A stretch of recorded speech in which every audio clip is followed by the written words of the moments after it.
naman ramdam hanggang anit ang init ng panahon.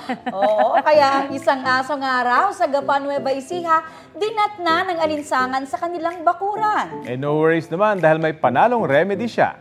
Eto nga, dog food, playtime, o di kaya'y pagre-relax. Yan po ang daydream sa batsa ng asong si Max. Kwento ni Ma'am Kay, routine talaga ni Max ang pagbabad after ng kanilang walking session. Pero that day, nauwi yata sa sleepcation. Napawi naman ang stress ng netizens sa calming video. Mahigit 2.5 million na ang views niyan. Ayan. Si Max ay trending!